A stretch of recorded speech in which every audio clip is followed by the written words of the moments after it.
नमस्कार मित्रांनो. अर्थशास्त्र, इकॉनॉमिक्स आजचा जो आपला सेशन आहे तो थोडं बेसिक पासून आपण सुरुवात करूया. कुठल्याही राष्ट्राचा, कुठल्याही देशाचा जर तुम्ही इकॉनॉमिक्स बघितला किंवा बजेट बघितला किंवा त्याचा इन्कम बघितला, तर हे बेसिकली 3 सोर्सेसमधनं येतं. एक असतं प्रायमरी सोर्सेस, दुसरं असतं सेकंडरी, तिसरं असतं टर्शरी सोर्सेस. प्रायमरी सोर्सेसला ॲग्रीकल्चर अँड अलाइड ॲक्टिव्हिटीज असं आपण म्हणू शकतो. सेकंडरीला तुम्ही मॅन्युफॅक्चरिंगमध्ये काउंट करू शकता. टर्शरी म्हणजे सर्व्हिस सेक्टर. मित्रांनो, खूप देशांची इकॉनॉमी ही वेगळ्या-वेगळ्या सेक्टर्सवर डिपेंडंट असते. भारताचं जर उदाहरण घ्यायचं म्हटलं, तर आजही आपल्याकडं शेती व शेतीपूर्वक जे व्यवसाय असतात, म्हणजे ॲग्रीकल्चर अँड अलाइड ॲक्टिव्हिटीजवर आजही आपली खूप सारी जनता त्या सेक्टरमध्ये इन्व्हॉल्व्ड आहे. मॅन्युफॅक्चरिंग सेक्टरमध्ये पाहिजे तशी आपली ग्रोथ झालेली नाही.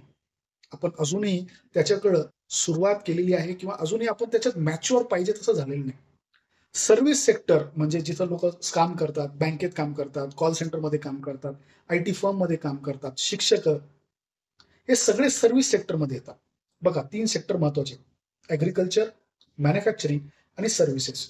आणि झालंय काय, भारताच्या बाबतीत प्रामुख्याने असं झालंय, की ग्रॅज्युअली ही मूव्हमेंट अशी व्हायला पाहिजे. Agriculture to manufacturing, manufacturing to services. पण भारताच्या बाबतीत असं झालेलं नाही. भारताच्या बाबतीत काय झालं, ॲग्रीकल्चर डायरेक्ट जंप घेतलाय सर्व्हिस सेक्टरमध्ये, टर्शरी सेक्टरमध्ये.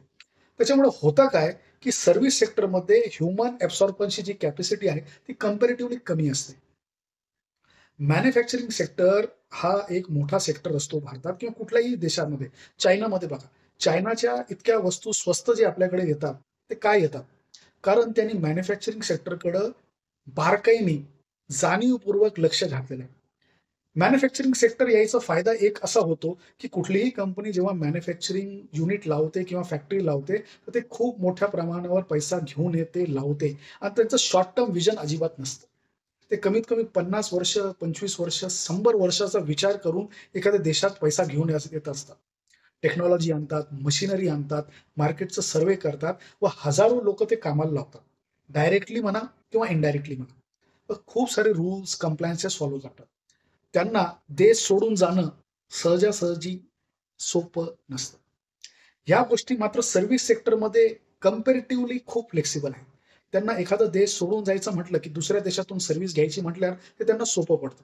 उदाहरण बघा, आपल्याकडं भारतामध्ये कॉल सेंटर्स किंवा आय-टीचं जे डेव्हलपमेंट चालतं, हे का चालतं?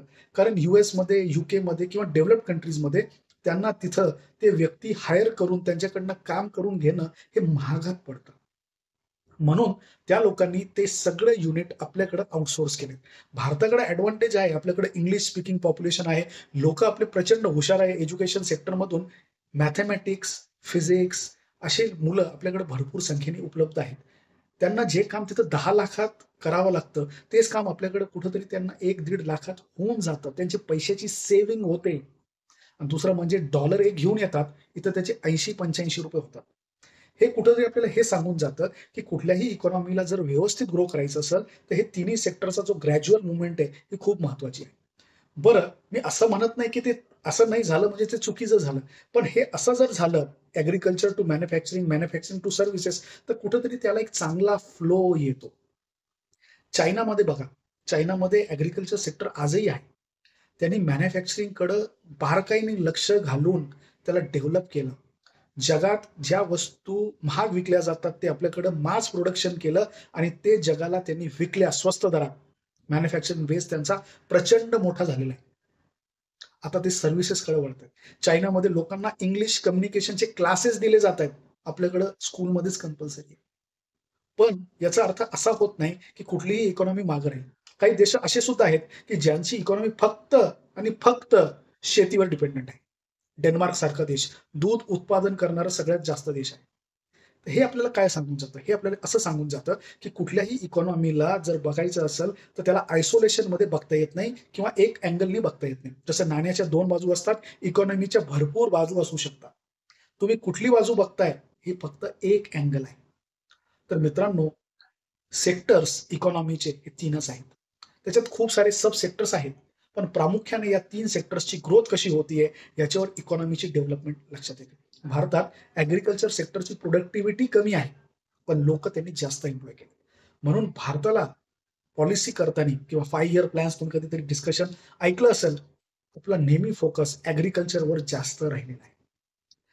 हे कंटिन्यू करू लेक्चर आपण नंतर कधीतरी दुसऱ्या सेशनमध्ये.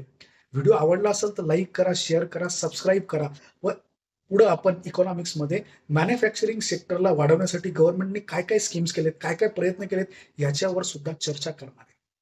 आज इथंच थांबूया. व्हिडिओ आवडला असेल तर लाईक करा, शेअर करा, सबस्क्राईब करा, भेटत राहा आणि दुसऱ्यांनाही सांगा. नमस्कार.